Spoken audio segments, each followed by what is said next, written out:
WHO sudah jadi CHO ya sekarang. Demikian diskusi singkat saya dengan sahabat saya via Zoom dari tempat tinggalnya di Ubud, Bali. Dia seorang yang sudah bebas hidupnya, memilih tinggal di Bali, warga negara Australia sih sebenarnya, dan saya yakin sebentar lagi dia jadi warga negara Indonesia. Dia suka banget Bali. Iya betul, World Health Organization sudah jadi China Health Organization. Itulah celetukan dari sahabat saya, seorang doktor ilmu ekonomi asal Australia tersebut. Dia penggemar Steve Bannon, di mana saya berseberangan dengan Steve Bannon. Steve Bannon adalah penasehat politik Trump, pro nuklir, tidak setuju dengan climate change. Baginya, climate change itu adalah rekayasa kaum seperti saya yang anti fossil oil, anti batu bara, pro baterai. Mungkin mentang-mentang saya punya pabrik litium walaupun masih kecil. Sebagai pendukung Bannon, dia anti WHO yang sekarang lagi main mata dan main kaki dengan Partai Demokrat dan Cina. Dalam interview di acara terkenal Larry King Show minggu lalu yang saya tonton di Russian Today, berdasar data intelijen, Cina memanipulasi data tentang COVID-19. Manipulasi ini sejak day one. Karena ketidakjujuran data inilah seluruh dunia terkecoh yang menjadikan banyak negara tidak come up dengan kebijakan yang benar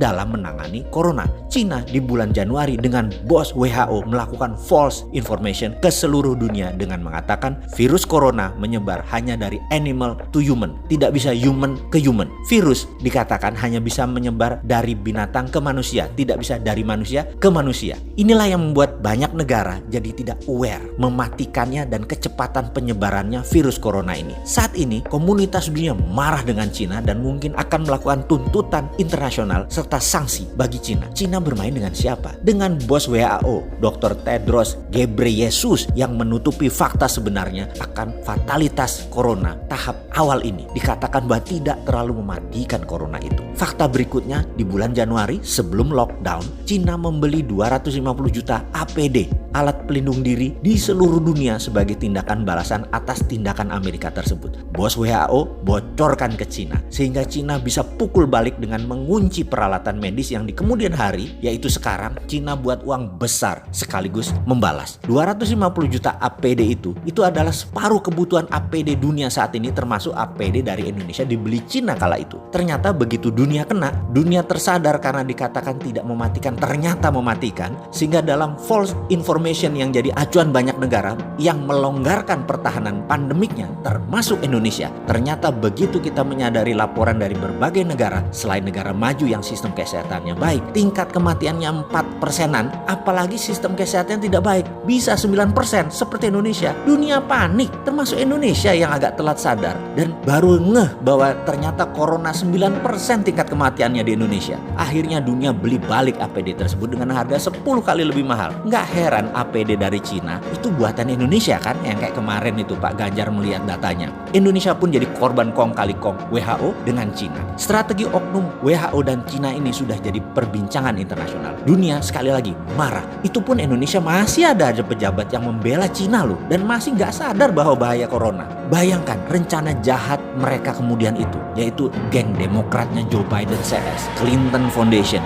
Big Pharmaceutical Company dengan WHO akan menjual vaksin ke 7 miliar manusia dengan cepatnya terpapar kalau dunia melonggarkan pandemik. Ini big business dan ini menjadi senjata untuk menjatuhkan Trump. Ini membuat Trump marah luar biasa karena kecele dimainkan di dalam dan di luar negeri. Dia tuntut WHO, dia hentikan sumbangan Amerika ke WHO dan bahkan akan keluar dari WHO. Rencana besar akan memvaksin 7 miliar manusia di dunia ini menjadi serangan terbuka oleh Trump. Pasti dia gagalkan rencana koalisi besar Cina, Partai Demokrat, dan WHO ini. Jujur, bagi saya ini bedil sudah dikokang semua. Ini bisa military war. Mengingat sejarah sebentar ya. Kita tahu, zamannya Obama, Cina itu mitra strategis. Baru zamannya Trump, diperangi Cina itu. Ini info agar semua sahabat paham betapa cairnya dan dinamisnya geopolitik dunia itu. Apa yang dilakukan Trump? Trump tekan India untuk memberikan obat ke Amerika segera. India memproduksi obat corona dipaksa diberikan ke Amerika saat ini juga. Ingat, saya pernah katakan jauh-jauh hari setelah Cina, Amerika melirik India. Tadinya Indonesia ya, karena Indonesia nggak paham, jadi melirik India. Amerika bangun India persis seperti dukungan Amerika di tahun 2000-an, di mana 30% pabrik Amerika dipindahkan ke Cina. Sekali lagi, saya ingatkan, obat vaksin corona India nanti rajanya. Sahabat, data ini valid dan ada di mana-mana. Terbuka kok data ini, cek aja. Steve Bannon yang terang-terangan membuka aib WHO ini. Ceklah marahnya Trump dengan dunia farmasi Amerika yang ternyata main dua kaki dukung dan angkat Trump di awal, lalu dibanting kemudian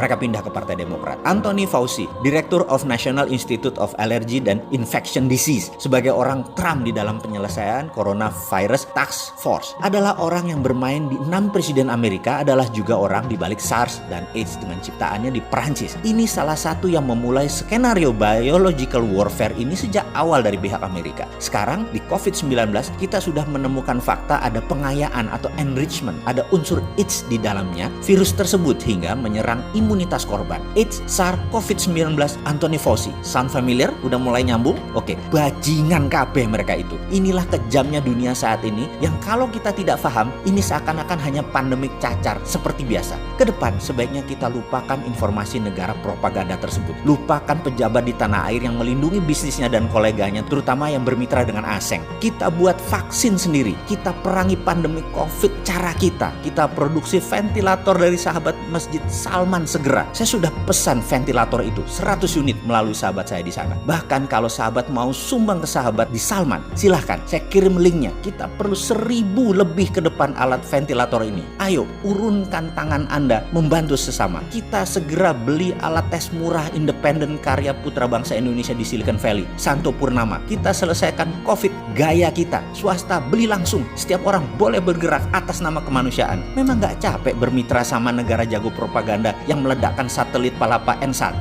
dan banyak lagi alat abal-abal seperti termometer. Bodong lah. Juga informasi yang dimanufaktur. Cina itu memang memanufaktur apa aja. Cina itu memanufaktur semuanya, termasuk data dimanufaktur sama mereka.